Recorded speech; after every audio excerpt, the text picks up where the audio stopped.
Our guest today is the president of the Illinois Federation of Teachers. He has served as president for just over 3 years. The Illinois Federation of Teachers has 103,000 members.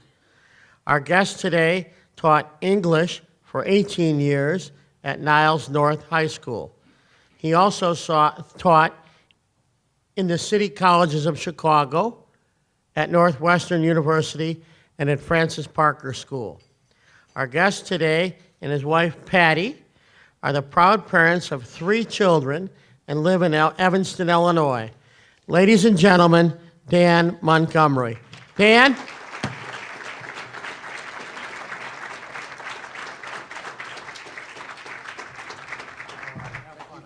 Thanks very much. Thank you, Jay. Thanks very much, and thank you, Paul, and good afternoon. Let's put my water down here. It's a pleasure and an honor to be here. For 18 years, I taught school at Niles North in Skokie, and I could never come to the City Club because I was always teaching. But since I've been president the last 3 years, I've managed to come to a few of these, and it's a great institution, I think a venerable institution and an important one in the public life of our city. And talking in front of Paul Green, I'm struck by the odd impulse to declare my candidacy for the county board, as some people do apparently in your classroom. No, I will not do that. I do want to take a moment and express our concern and our thoughts, as everyone has, I'm sure, for those folks affected by the tornadoes yesterday. We have about, as far as we can tell, the IFT has about 750 members in a number of the communities affected by the tornadoes. We've got about 165 in Washington. Many of those are Peoria teachers who live in Washington. And we're have word out to our staff there to today they're really sort of assessing the damage and trying to understand what sort of help they need. I see my brother Sean Smoot from the Police Benevolence Association, Pat Devaney's here from the Illinois Firefighters, and we were talking, and they're all working hard. So hopefully over the course of the day we'll have a better sense of what we all can do to help them, and appreciate that. I know we'll have something on our website later. I do want to thank, again, Tweed Thornton, the person, the director, I guess is his title, also for helping us today. And my wife, Patty, who's here. Patty, mother of our 3 children. She has a birthday coming up. Jay said the reason we had a much nicer dessert today was because of Patty. So, well, I'm sure that's true. And there are a number of IFT officers, vice presidents, and other affiliated folks here. Marcia Campbell, the secretary-treasurer of the IFT from O'Fallon, is there. I know there are a number of IFT vice presidents, if you could wave, and also our brothers and sisters from the CTU are here as well. Jesse Sharkey, vice president, Christine Maley, the secretary-treasurer. Well, I want to talk about the public schools and public schools in this city and in our state, and the importance that we all have for defending that great institution of public education in America. Before I do that, let me give you a little context about the IFT and myself. As Jay said, we have 103,000 members statewide. We've been around for about 77 years. We've got pre-K-12 teachers, support staff people who are custodians, bus drivers, work in the lunchrooms, our teachers' aides, paraprofessionals. We also have higher education faculty and staff in community colleges and four-year universities, and we represent a few thousand public employees. The Chicago Teachers Union, Local 1 in the AFT, is our largest affiliate, and we now represent 1,200 tenured and non-tenured track faculty at the University of Illinois in Chicago, and they're bargaining their first contract as we speak. We represent about almost 500 charter teachers in the newly organized UNO charter network in the city, and they also are bargaining their first contract. And our public employees, they're pretty much everywhere you go where you might encounter public employees. If you're in the Thompson Center, for instance, the Secretary of State's security police there are represented by the IFT. They keep people safe there. We have meat inspectors, seed inspectors, very important people in an agricultural state like Illinois.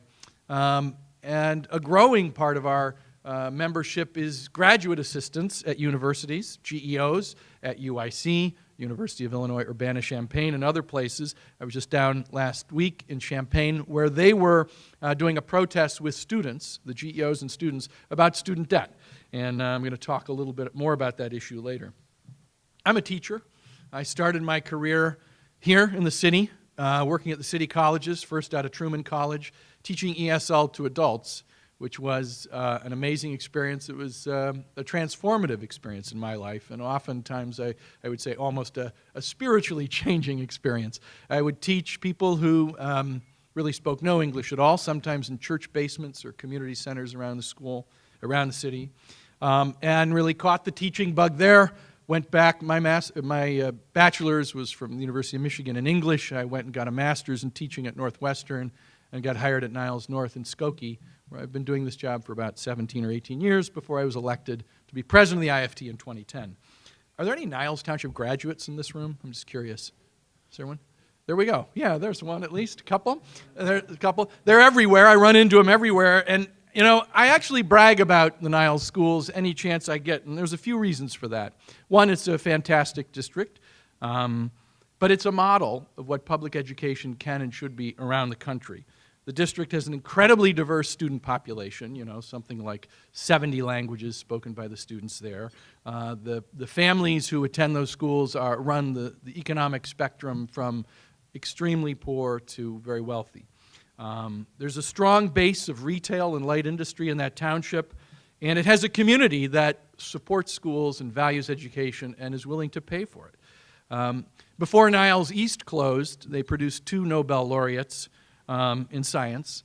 And one of them was quoted in the Chicago Tribune not long ago as saying, and the quote was, "We had spectacular teachers." There's still great teachers there. A couple more recent graduates. David Walton graduated in '94, shortly after I got to Niles North. Went to Augustana College, and then he went to Harvard Medical School. He's now a professor at Women and Brigham's Hospital, and was one of the founders of a group called Partners in Health. He went down to Haiti many years ago, actually I think when he was in medical school, led a team that transformed a public clinic in Haiti's Central Plateau into a fully functioning center for primary care, women's health, and chronic disease management. And then he spearheaded a small team that designed and built a community hospital in a catchment area that serves about 60,000 people, and he's currently working on construction of a national teaching hospital there. With Partners in Health and his work there, he's really emerged as a leading international expert in community-based care of HIV/AIDS, tuberculosis, in resource-poor settings, and he's involved in treating the cholera outbreak there. Or I think of Mike Kim. Mike Kim, another North graduate. He's an author, consultant, NGO founder, and a North Korea specialist. He now lives in Washington. He's the author of the Wall Street Journal book, Escaping North Korea, which is sort of his memoir about his experiences. In I think it was right after Christmas in 2003, he gave up his successful financial planning business he had here in the city, and he took a one-way ticket to China, where he got involved with the hundreds of thousands of North Koreans fleeing through China, a 6,000-mile modern-day underground railroad where some of them end up in Thailand, actually. But these are people who are leaving a tyranny, a despotic regime, for a better life. And he founded a group called Crossing Borders, a nonprofit dedicated to providing humanitarian assistance to North Korean refugees. And his story is actually now being turned into a major motion picture. Ran into a former student. I was on a panel a couple weeks ago at the University of Chicago, David Axelrod's Institute for Politics. We were talking about the Common Core, and lo and behold, there in the audience was my former student, Katie Rossman. Katie went to Stanford, is working now at that institute as coordinating their fellows program. When I was in UIC last week also, was both in Champaign and up here, but at UIC, the professors who are negotiating their first contract had a rally. I spoke there, and there was my former student, Farzana Chavda, in the audience. I had her as a freshman. She was in a special reading program, reading years behind her grade level. She completed her bachelor's in women's studies and psychology, is in the second year of her master's in social work at UIC, and wants to go into community organizing. So a doctor who's Nobel laureates, a doctor who's an international expert in public health, successful businessman turned NGO founder, a Stanford grad, a blossoming social worker. Do these folks sound to you like the product of a broken educational system? Would anyone really believe that their successes are anomalies and that only, say, charter schools can produce success stories? Well, these kinds of successes occur all over the city, in Chicago, the suburbs, and the state of Illinois. And I'm just going to ask a question, kind of a teacher thing. Raise your hand if you think that your education was instrumental in your success in life. Raise your hand. All right. Keep your hand up if you had public schooling at some point in your education. Well, you guys, except for some of you, and your appearances seem to turn out okay. It's a safe bet that virtually most, if not nearly all, of the educators you had in your public schooling were union members too. And they're one and the same. So why is it that so many people believe this common narrative that our schools are broken? I mean, I keep thinking of the Time magazine cover of a few years ago, Michelle Rhee on the cover. Can she fix America's schools? Because they must be broken, right? Well, you know, our school system is a reflection of our society at large, and we all need to apply the critical eyes, the critical thinking that we learn in school on the claims that we hear about education. You know, Karen Lewis talks about it when she was here. I heard her, she'll say, we need to make data-based decisions, right? And she's right about that. And I think that's what she's going after. And we have to even go further than that. It goes to thoughtful, engaged, critical thinking about the politics and the issues in front of us in the public square.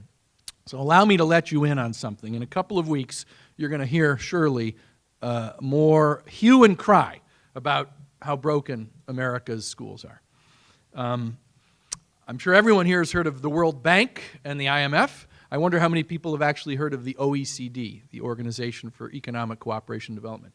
It's arguably more important than either of those other two institutions. The United States has an embassy devoted purely to the OECD. Well, it's going to release its new PISA results December 3rd. The OECD is an organization, 34 countries around the world dedicated to global economic development.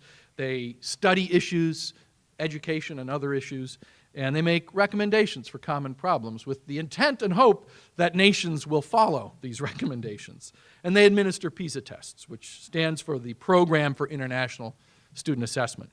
It's really the best international benchmark we have of learning. And they measure capability in reading, math, science. The 2012 test focused on math, and we're going to soon hear the results of that. It's given to 15-year-olds selected randomly over 70 countries. They survey principals, parents, other stakeholders, but not teachers. And the U.S. sample is based on about 165 schools and 4,200 students. And, you know, I'm going to predict the headlines and the blog posts and the tweets that we're going to see from the reform community that this time that the results might be even worse.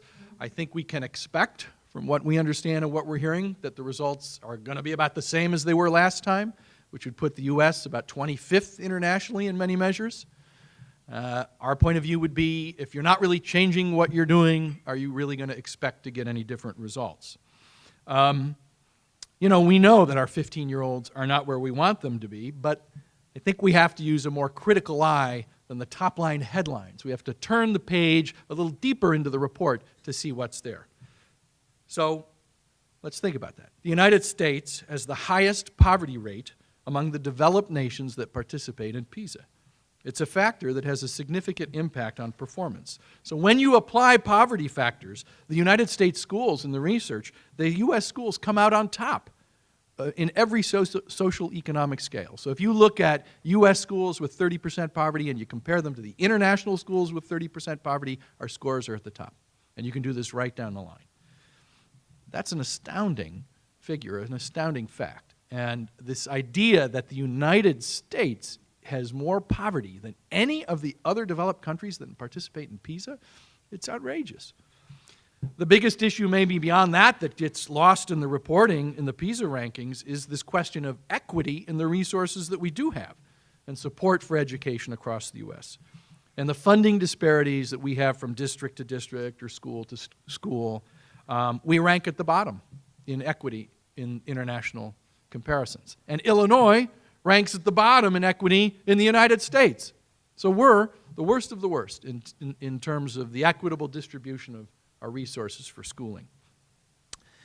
We also see that since 2008, since the global economic crisis, the average OECD countries increased spending on education by 5%. The United States, we decreased by 1%.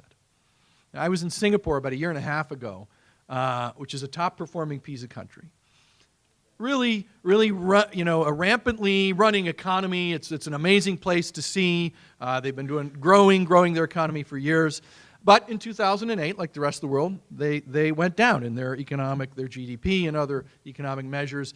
And they said to me, they said, what is going on in the United States? We were meeting with the Ministry of Education. They said, what is this austerity talk? Your economy, it's going down. You have to invest more.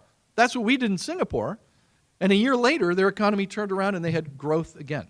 The rest of the world understands that the way to get out of economic doldrums is not austerity.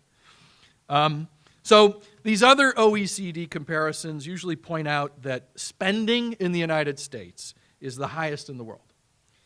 But they seldom take note of the fact that spending in the U.S. is high because of university and college costs.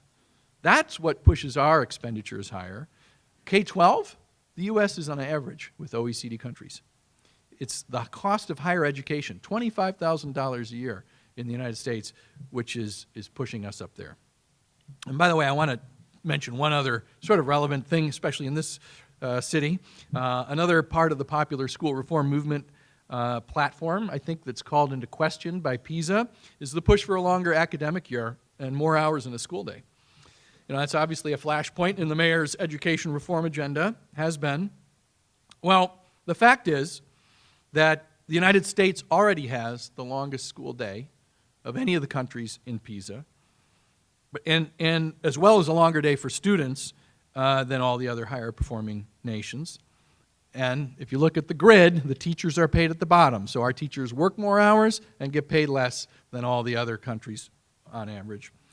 So while it's true that many of the high-ranking countries, their teachers have longer school days, the extra hours are for teachers, not students. So for example, the Japanese do what they call lesson study, where teachers will work together. It's almost like a medical model where teachers go over the same lessons together and perfect their teaching. But that takes time. Teachers in Japan have less class time than their U.S. Peers, but they use more hours each day for collaboration and preparation and lesson planning. So what will the story say when PISA is released? Well, I don't really have to tell you in much more detail. They say our students are getting worse and our teachers are failing them. Neither is true. The headline should read that we need to work together to do what we call in our union and the IFT calls reclaiming the promise of public education. So the question then becomes, how do we do that? Well, a couple more things from the OECD before I move on to some points that I'd like to share with you for a way to go forward. The OECD says that if a country wants better academic achievement, then it's incumbent on the political and social leaders to persuade their citizens that choices need to be made that value education more than other areas of national interest. In our vision, we think in our union as professionals that we represent a commitment to high-quality education for all children, that it's a moral imperative, that public schools are a fundamental civil right. What doesn't the OECD prescribe? It doesn't prescribe austerity. They don't prescribe attacking public institutions. They don't think that government or unions as public structures are dirty words. It makes for snappy talk on cable news programs, but it doesn't hold up to the facts. Governments matter, government matters, so do unions. We're not perfect, but to ignore what you personally know, what you all know about public schools and teachers and skip right to the convenient 140-character tweets that says unions are the problems or teachers are the problems, they're insincere at best and very destructive. Public schools and vibrant, invested in, well-resourced public schools need to remain here. They need to provide quality education for every child, no matter the conditions into which those children are born or their geography. And the quality of our education, as we often say, ought not be based on your zip code, which is very much the situation we have in Illinois. It's the same reason we need common high standards for children around the state and around the country. Let me share one more observation from someone else about this issue. This person said, critics of American education often are very disapproving of teachers' unions, and they perceive unions, I think, because they believe that we're out there sort of, feathering our own nest, that we're promising, what we do is interfere with promising school reforms, because our real issue is the bread and butter issues of our own members, their economic well-being, and not the institutions or the children we teach or serve. But the fact is that many of the countries with the strongest student performance also have the strongest teachers' unions, beginning with Japan and Finland. Indeed, the higher a country is on the World's Education League tables, the more likely it is that that country is working constructively with its unions and treating its teachers as trusted professional partners. Canada, Ontario, our neighbors, very similar Ontario is to Illinois in many demographic respects. They had a very acidic relationship, toxic relationship with the conservative government there. A less conservative government took over, and McGuinty, the prime minister, the premier there in Ontario, said, we're going to work with our teachers' unions. So they worked very, very closely together on a number of issues, and they saw results change. Students did better as a result.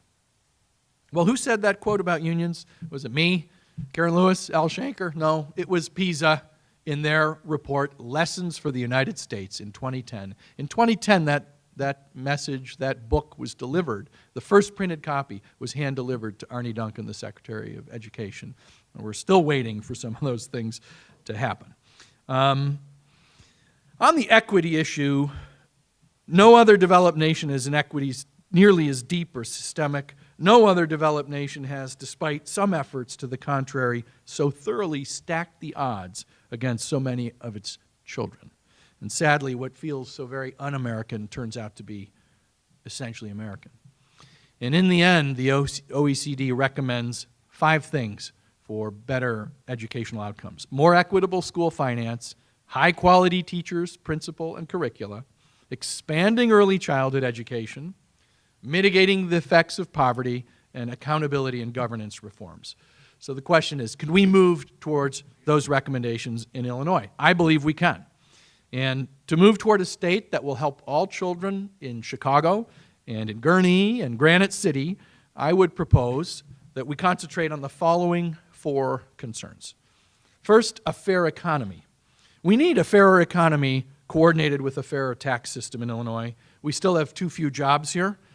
All the best school reforms in the world, I often say we can get all the best reforms in place in schools that we could possibly think of, and none of that will have an effect on a child as strong and as lasting in that child's life as if their parent loses a job or gets a job, or God forbid, both their parents lose jobs.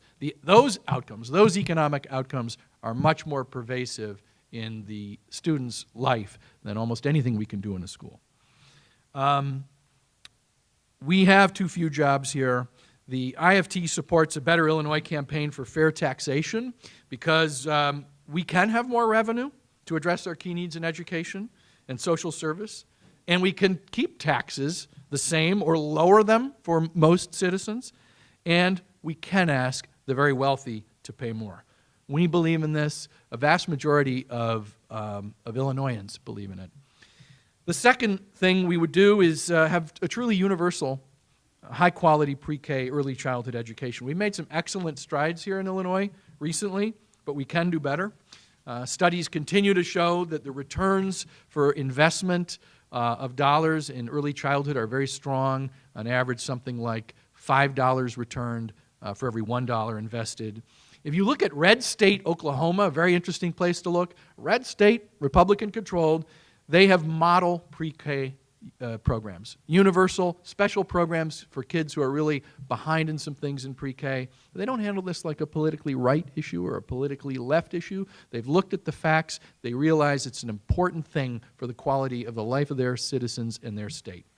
We can do that here. The third issue would be revamping pre-K to 12 school funding in Illinois. Senator Andy Menard from Champaign has been talking about this, as have a lot of us.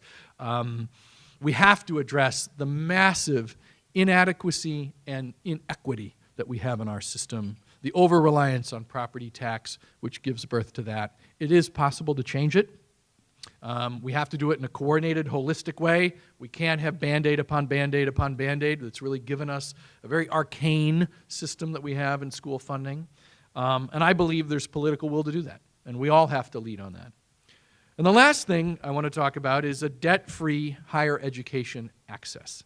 And I propose here today that Illinois creates a higher education funding mechanism that would allow for any Illinois high school grad with good grades to attend an Illinois public college or university and graduate without debt. Without debt. In the OECD countries, we see that those countries with high rates of college access, high levels of bachelor's degrees, they have on average 5% unemployment. Illinois, last I heard, I think is still hovering around 9%. This is an economic imperative. It's been done in other states, Georgia, Tennessee, Florida. California has it in some ways. They've managed to do it. The IFT is going to work towards such legislation, and I hope everybody in this room would see it, again, not a right or left issue, but an economic imperative. So, a fairer economy with fair taxation, universal pre-K, adequate and equitable K-12 funding, and debt-free access to higher education. Imagine what Chicago would look like, what Illinois would look like, and how we could function under those conditions. We're the 17th largest economy in the world, as the governor likes to say. We ought to be able to find a way to do it. So let me conclude with a tiny bit of history and a request for help from everybody in this room.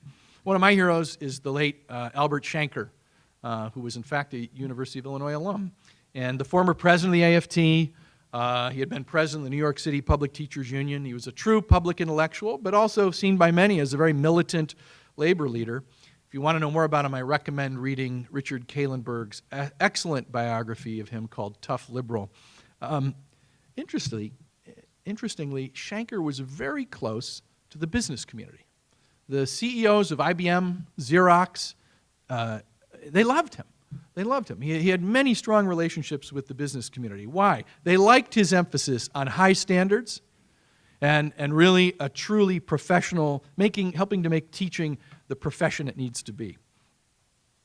Where are the major business leaders today who praise unions? Let alone their leaders? Today, sadly, you're more apt to hear about business leaders wanting to end unions. That's a problem. Ask yourself, am I a union boss, as some who would like to lead this state have called me publicly, just a union thug? I'm a public school teacher. I lead other public school teachers and educators who work in people who work in education. We lead them for better schools, for better communities, and a better state.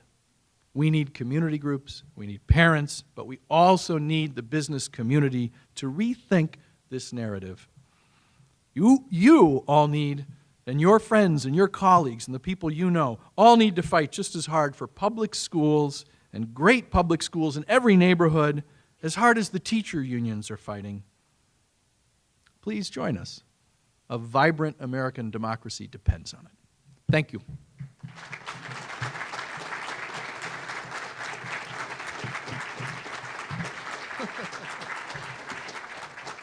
If there are any, since it's a pretty well-stacked crowd, are there any questions?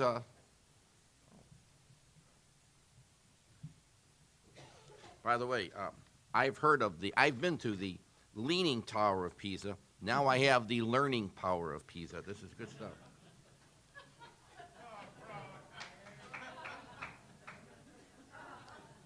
I'll leave the Albert Shanker thing alone, but go rent Woody Allen's movie Sleeper. He is mentioned in that film. He got a hold of the bomb, and that's how the world became extinct. Okay. Tom Leahy, where are you, Tom? You used 2 sheets, by the way, Tom. This is austerity. Is it possible to teach a teacher how to inspire his or her students? That's a great question. I think it is. I think, there's certainly often a natural gift that some people just have for teaching. I've witnessed it many times, a new teacher who you just, wows everybody out of the gate. But I think there's a lot of things that go into how you can inspire people, right? A natural love for what you do, and a deep knowledge about what it is you're teaching. And so you can help people gain deep knowledge about their subject matter. We do have to raise the bar. The AFT, our union, the IFT, in fact, we had one of our IFT members from higher ed on a group at the AFT that came out with calls for raising the standards for admission into the profession and having a system not unlike the bar system for lawyers. And it's not just about one, paper pencil exam. It's about a much longer internship period. I had to student teach for 6 weeks. 6 weeks. I mean, anyone who's ever taught will tell you that's deeply insufficient. And those who go through it and do well as teachers get beyond that, and you learn on the job a lot. But so we can do a number of things that I think help prepare teachers better, and I think builds into their capacity to inspire. This is a really easy question, but, you got to give them a cupcake every now and then, right? Juan Sagaudo, is that how you pronounce it? Close enough. You ready for this one? You could have 10 seconds to think of your answer. What advice do you have for the CTU and Mayor Emanuel to bring trust required to really achieve excellence for our kids and families? Make sure that thing is going, the recording of this. So I get to give advice to Rahm Emanuel and Karen Lewis. Okay. Well, I mean, the question is really about building trust. And, I don't think that the way that, say, the CTU and the mayor would have to build trust would be any different than the way anyone else would have to build trust, I know, working very closely with CTU, they've worked very hard to try to find places to work together with, the public schools management. The mayor's a little bit separate from that. I mean, he's politically doing something else sometimes than the people who are running the schools every day. And, you hear in the media the red meat about all the catastrophe and doom and fighting and this word and that word. But the fact of the matter is they've got 28,000 teachers and support staff and folks every day working in schools along with administrators, with management in the schools, doing good things. And so I don't think we can get too distracted by some of those things that make the cover of the paper. And hopefully, those little things they do every day help to build trust on the big items. So that's my advice. Okay, we have time for one last question. No name, huh? Trombone, all right. Okay. Be careful. Not even on an official entry. See, as a teacher, this kid would go to the back of the room right off the bat. 2 strikes again. Doesn't sign his name. The wrong form. All right, here we go. See if it's a good question. That may be your saving grace. Your debt-free Illinois college plan. Does this include community college and vocational school? Yes or no? I would say yes, and that is a good question. I think Only part A. Keep going. Sure. Okay. Well, and I'll go back to Niles for an example. I think still, or at this point, the majority of students who go to higher ed of our high schools are going to Oakton and some community college. So that is a huge part of it. Typically, there's less debt there than you would have to, but you could argue that should make it easier to do. But I see no reason not to include it. Part B. Do you believe this should be debt forgiveness tied to work, debt forgiveness without restrictions, or some other method? How would you structure it? Yeah. Well, so there's already people talking about things like paying it forward, essentially that we're uncomfortable with, in the sense that the point is you don't want to saddle someone with a mortgage that is going to be a burden on them the rest of their lives as they try to establish themselves as a professional, people who want to marry, possibly have children, have a house, all the things we expect out of a middle-class life, and then they start really far behind and under the gun with massive amounts of student debt. So I think you have to be very careful about how to structure it. We want to talk, there are a lot of people thinking about this idea. In some of the states where they do it, I mean, they have a dedicated funding stream. If you ask people, some of the polling, should there be free tuition? People don't like that idea. That's like, we don't like free handouts, right? But if you ask questions that say, how about something that would result in essentially the same thing, that they love. So I think there's a way to do it that isn't just quote unquote free tuition, but there's going to have to be funding for it. And the ultimate goal is they come out without the burden of a massive payment that's going to take them the next 20 years to pay off or longer. How about a nice round of applause for, you got Thank you party very much. gifts, party gifts. Thanks so much, Paul.